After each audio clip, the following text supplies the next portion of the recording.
शेतकरी बांधवांनो नमस्कार. पुन्हा एकदा तुमचं डॉक्टर किसानच्या युट्यूब चॅनलला खूप खूप स्वागत करत असताना विदर्भ असेल, मराठवाडा असेल, म्हणजे आपला जालना, बुलढाणा, विदर्भातील वर्धा असेल, मोसंबी बद्दल जे शेतकरी प्रश्न विचारत होते आणि त्यांची डिमांड होती की मोसंबी पिकामध्ये ज्यावेळेस डिसेंबरला आपण पहिलं पाणी देतो, चांगलं सेटिंग होतं, त्यावेळेस देखील फुल ड्रॉपिंग होतं. म्हणजे थोडक्यात व्हिडिओचा विषय मोसंबी पिकात फळ ड्रॉपिंग होण्याची अडचण आणि फळाची साईज मिळवताना आपण कशा प्रकारे कामकाज केलं पाहिजे त्या संदर्भात आजचा व्हिडिओ शेवटपर्यंत तुम्हाला बघायचा आहे. ज्या मोसंबीच्या प्लॉटमध्ये आपण उभे आहोत ते शेतकरी माझ्या सोबत आहेत. दादा, आपलं पूर्ण नाव सांगा. संदीप दादाराव शिनगारे, राहणार कंडारी बुद्रुक, तालुका बदनापूर, जिल्हा जालना. आपण डॉक्टर किसानला किती दिवसापासून ओळखता? सर, माझ्याकडे अगोदर द्राक्षाचा प्लॉट आपल्याकडे 7 वर्षापासून रजिस्टर आहे. बर. आणि यावर्षी मी आपल्याकडे मोसंबीचा प्लॉट रजिस्टर केला आहे. ओके. काय अनुभव येतोय तुम्हाला? म्हणजे पेरू असेल, मोसंबी असेल आणि तुमच्या मित्राचे पेरू आहे, द्राक्षाचे प्लॉट आहे, तुमचे पण रजिस्टर आहे. द्राक्षात तुम्हाला खूप चांगला अनुभव आला असं तुमचं मत आहे? हो सर, हो. बरोबर ना? 100% अनुभव आलेला आहे. कारण की ज्यावेळेस माझे पहिल्या सुरुवातीला अगोदर द्राक्षामध्ये मला उत्पन्नच निघत नव्हतं, पण 7 वर्षामध्ये मी आतापर्यंत एक वेळेस सुद्धा फेल गेलेलो नाही सरांच्या मार्गदर्शनामुळे. तुमचा मोबाईल नंबर सांगा.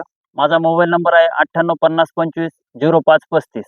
मोसंबीत आता काय अनुभव येतोय? पेरू असेल, मोसंबी. सर, मोसंबीमध्ये ज्यावेळेस माझे सेटिंगच होत नव्हते आणि सगळे फळं सुद्धा ड्रॉपिंग होत होते, पण सरांचं मार्गदर्शन घेतल्यापासून माझ्याकडे आता बघताय तुम्ही सेटिंग भरपूर झाली आहे, फळं पण भरपूर आहे. नक्कीच शेतकरी बांधवांनो, त्यांचा अनुभव आपण जाणून घेतला.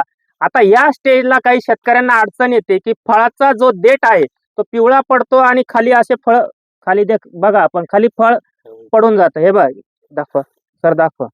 हे आता ताजं आजचं इथं जे देठ पिवळा पडून जे ड्रॉपिंग होतं, जे फळांची गळ होती, त्याच्यासाठी तुम्ही फवारणीचं नियोजन आणि ड्रिपचं नियोजन काय कराल? अशा पद्धतीने बघा, ही साईज आपल्याला मिळवायची आहे, इथून अशी साईज मिळवायची आहे आणि ह्याची गळ नाही झाली पाहिजे, देठ पक्का राहायला पाहिजे, तोडताना आपल्याला असं हार्डनेसपणा वाटला पाहिजे. असंच पकडलं आपण तर गळ नाही झाली पाहिजे. तर बरोबर. त्याच्यासाठी आपण काय फवारणी केली पाहिजे आणि काय अन्नद्रव्य व्यवस्थापन केलं पाहिजे त्याच्यासाठी व्हिडिओ शेवटपर्यंत बघा. या स्टेजला तुम्हाला फवारणी करायची आहे. एक 8 दिवसाच्या अंतराने 2 फवारण्या करायच्या. त्यातली पहिली फवारणी खूप महत्वाची आहे. तिथं तुम्हाला घ्यायचं आहे ग्राफर. नीट लक्षात घ्या, ग्राफर 50 मिली 1 किलो 04247 200 लिटर पाण्याचं प्रमाण आहे. आणि त्याच्यामध्ये टचअप जे बुरशीनाशक आहे ग्रोस्टारचं ते 500 ग्रॅम तुम्हाला घ्यायचं आहे. 500 ग्रॅम टचअप, ग्राफर 50 मिली 04247 1 किलो आणि बोरान 200 ग्रॅम. हा स्प्रे तुम्हाला या ठिकाणी ज्या ज्या शेतकऱ्यांना मोसंबीमध्ये फळ लहान असताना फुलचं फळात रूपांतर होताना आणि त्याचप्रमाणे या स्टेजला जे गळ होती, हवा आली तरी फळ खाली पडतंय, देठ पिवळा पडतोय, त्याच्यासाठी ही महत्वाची फवारणी. आणि त्याच दरम्यान फवारणीनंतर 1-2 दिवसांनी या स्टेजला जमिनीच्या माध्यमातून नीट लक्षात घ्या, एक 300 झाडांचं प्रमाण त्या ठिकाणी ठेवायचं आहे. 300 ते 400 झाडांना 5 litre फोस्ट्रोक, 50 kilo single super फॉस्फेटची Nivali आणि त्याच्यासोबत 4 किलो गूळ. निवळी एका बाजूला ड्रम मध्ये, जसं द्राक्षाला साईज साठी आपण देतो साधारणतः 70, 75, 80 दिवसाला, तुम्ही दरवर्षी दिलेली साईज मध्ये फरक पडतो. तसंच आपल्याला मोसंबी आणि संत्रा आणि पेरू मध्ये या स्टेजचे फळ म्हणजे पुढे 1-1.5 महिन्यात आपलं हार्वेस्टिंग होणार आहे, त्यावेळेस सिंगल सुपर फॉस्फेटची निवळी 200 लिटरच्या ड्रमच्या मध्ये 100 लिटर पाण्यात 1 दिवस आणि 1 रात्र भिजत ठेवा. उजवीकडून डावीकडं सर, बरं का, क्लॉकवाईज. तिथं तुम्हाला 3 वेळा ती ढवळून घ्यायची. अंतिम टप्प्यात रात्रभर, रात्री शेवटच्या वेळेस तुम्ही 8-9 वाजता आपण जेवण झालं झोपायच्या वेळेस एकदा ढवळून द्या. सकाळी फक्त वरची निवळी घ्या, फोस्ट्रोक आणि गूळ वेगळं भिजत टाका, तिन्ही एकत्र करा, ड्रिप मधून सोडा. आणि ह्या फळाला आहे ना काय करा, एक व्हाईट टेप येतो असा लावून घ्या. आणि 4 दिवसांनी तो टेप असा सर्कल म्हणजे साईज सरकलेली दिसल आणि त्याने तुमचं ड्रॉपिंग सुद्धा थांबल. फॉस्फरस लेवल झाडातला वाढणार आहे अगदी 4 दिवसामध्ये. अशी साईज तुम्हाला आहे बघा, अशी साईज तुम्हाला मिळवायची असेल तर ती स्लरी. त्याच्यानंतर जो पहिला ग्राफर टचअप बोरान आणि 4247 स्प्रे झाल्यावर 8, 10, 12 दिवस जाऊ द्या, एकच फवारणी घ्यायची तिथं. नीट लक्षात घ्या, ती फवारणी खूप महत्वाची, ड्रॉपिंग होऊ नये म्हणून या 2 फवारण्या. खालचं ऍप्लिकेशन, परत रंग चांगला, फळाची साईज, ते पण मी सांगणार आहे बरं का. आता पुढची 8-10 दिवसाचा गॅप जाऊ द्या, डायरेक्ट 12 दिवसाचा जाऊ द्या. पुढची फवारणी खूप महत्वाची आहे. तिथं तुम्हाला हुमोप्रसनाइटचा वापर करायचा आहे. म्हणजे तुमचं बऱ्याच शेतकऱ्यांना डायमोर माहिती आहे, हो. पण त्याच्यातला कंटेंट जो आहे तो हुमोब्रॉसनाइड. तिथं तुम्ही प्रोशेल घेऊ शकता किंवा डायमोर घेऊ शकता. 200 मिली 200 लिटरला. त्याच्यासोबत 05234 1 किलो, रोको जे बुरशीनाशक आहे ते 200 ग्रॅम. ते पानं पण चांगले राहतील आणि तुमचं ड्रॉपिंग 100% थांबलं जाईल.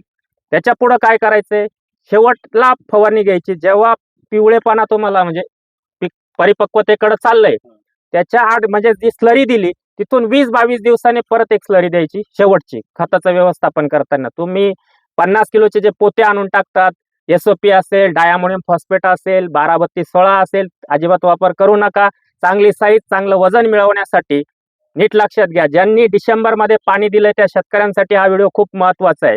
ती स्लरी तुम्हाला ऑगस्टमध्ये साधारणतः 15 ऑगस्ट ते 20 ऑगस्टच्या दरम्यान द्यायची. आणि जी पहिली सांगितली ती अर्जंट, व्हिडिओ बघितल्या शेतकरी बांधवांनो, खास करून जालना जिल्ह्यातील शेतकरी असतील, त्याचप्रमाणे पैठणचा काही भाग असेल, तर मराठवाडा ज्याला आपण म्हणतो, किंवा नाशिक, आमचं नाशिक, उत्तर महाराष्ट्र, मराठवाडा, विदर्भ, पश्चिम महाराष्ट्र, सगळीकडे डॉक्टर किसान काम करतंय. थोडीशी आमची सर आपली चुकी झाली. मोसंबीचं 2 वर्षापासून इन्क्वायरी चालू होती, पण काय होतं की आपण सातत्याने नाशिकमध्ये असतो.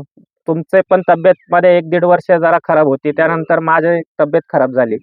पण आता ठरवलंय की मोसंबीचा 1-1.5 महिन्यातून एक व्हिडिओ तुमच्यापर्यंत पोहोचवण्याचं कर्तव्य आम्ही दोघंही त्या ठिकाणी. नक्कीच. मित्रांनो, ज्या चुका झाल्या आमच्याकडनं, नक्कीच आम्ही त्या सावरून पुढे त्या चुका होऊ नये याची काळजी घेऊन, मित्रांनो, नवनवीन व्हिडिओसाठी आम्ही तुमच्यासाठी पूर्ण महाराष्ट्र दौरा काढलेला आहे. मित्रांनो, जे शेतकरी बांधव ज्यांना मार्गदर्शन मिळत नाही, मार्गदर्शनाचा अभाव आहे, खर्च जास्त होतो, उत्पन्न घटतं, या दादांनी जसं सांगितलं तसं आपल्या बाबतीत जर होऊ नये म्हणून आजच डॉक्टर किसानच्या युट्यूब चॅनलला सबस्क्राईब करा.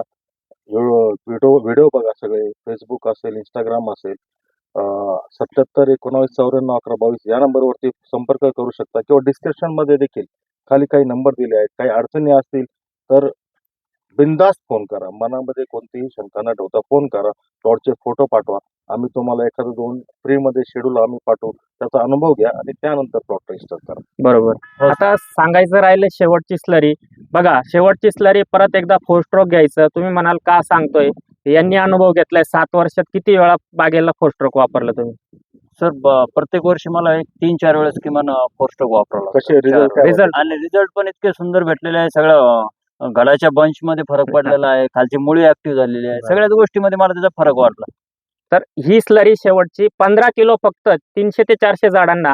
SOP म्हणजे काय? Potash. SOP sulphate of potash, ते 15 किलो घ्यायचंय. त्याच्यासोबत 12 ते 18 नग अंडी घ्यायची कोंबडीची. गावरान नाही मिळाली, पोल्ट्रीचे चालतील. फोडून घ्यायचे, टाकायचे.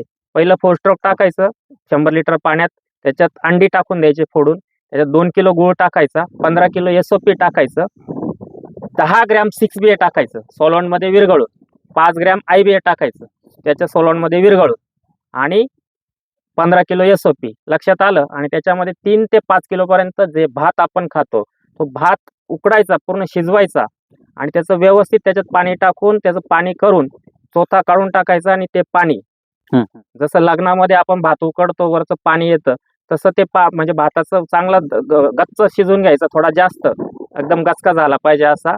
कुठलेही तांदूळ आणा तुम्ही, रेशनचे आणले तरी चालेल. ते टाकायचं. हे 48 तास 2 दिवस आणि 2 रात्र भिजत ठेवायचं, आणि 2 दिवस 2 रात्रीतून 4 वेळा उजवीकडून डावीकडे ढवळून घ्यायचं. हे शेवटची स्लरी दिल्यानंतर शेवटचा स्प्रे घ्यायचा तुम्हाला वरतून. 2 फवारण्या पहिल्या सांगितल्या ड्रॉपिंगसाठी. उत्कृष्ट रंग, उत्कृष्ट आतमध्ये गोडी. ग्राहकाने खाल्यानंतर वाव, काय मोसंबी होती, कुठली होती, कुठल्या तरी शेतकऱ्याने आपल्यासाठी खूप, म्हणजे त्या जेव्हा तो रस्त्यावर जाऊन घेईल किंवा मॉलमध्ये जाऊन घेईल, आपला माल मॉललाच, एक्सपोर्टलाच गेला पाहिजे असाच बनवायचा. त्यासाठी शेवटची फवारणी घ्यायची. शुगर स्टार 200 लिटरला 500 मिली, आणि त्याच्यासोबत कोलर पोटॅश किंवा पोटॅशियम सोनाईट. कोलर पोटॅश घ्याल तर 300 ग्रॅम, पोटॅशियम सोनाईट 1 किलो. झाडं मोठी आहे, पाणी आपल्याला कव्हरेज मिळेल एवढं, तिथं एकरी 400-600 लिटर पाणी गेलं पाहिजे. प्रमाण मी 200 लिटरचं सांगतोय. खताचं प्रमाण 400 झाडांसाठी सांगतोय. हे सगळ्या गोष्टी लक्षात घ्या. व्हिडिओ तुम्ही शेवटपर्यंत बघितला. नक्कीच माझं कर्तव्य पुढच्या 1 महिन्यात परत एकदा, 1 ते 1.5 महिन्यात परत एकदा मोसंबीचा व्हिडिओ मी स्पेशल त्या ठिकाणी बेसल डोस कसा भरायचा, बहार घेण्याच्या अगोदर पाणी, तो पण एक व्हिडिओ देईल. आणि ज्या अडचणी फुलं निघताना ड्रॉपिंगच्या येत्या, त्यानंतर फळाच्या परिपक्वतेकडे जाताना जी आत्ताची ड्रॉपिंग होती, त्यासाठी आजचा व्हिडिओ तुम्ही शेवटपर्यंत बघितला. 100% त्या ठिकाणी छातीटोकपणे विश्वासाने मी सांगतो की नक्कीच. मी दिलेलं वेळापत्रक जर तुम्ही फॉलो केलं तर 100% रिझल्ट येतील का? येतील सर, 100% हा? येतील. येतील. येतील ना. म्हणजे या द्राक्षाचं कारण की येतील म्हणजे म्हणायचं माझं तात्पर्य असं आहे की द्राक्षाच्या मध्ये मला सरांचा अनुभव आलेला आहे. त्यामुळे मला ते मोसंबीमध्ये सुद्धा सरांचा अनुभव हा मला माहीतच आहे काय आहे. बरोबर.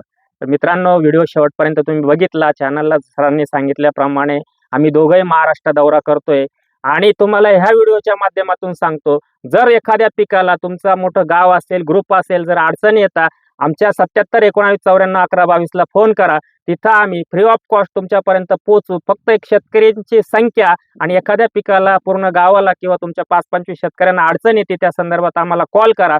लाईव्ह तुमच्या जागेवर येऊन तुमचे प्रश्न सोडवण्याचा प्रयत्न त्या ठिकाणी आम्ही करू. एवढं बोलून आजचा व्हिडिओ संपवतो. धन्यवाद.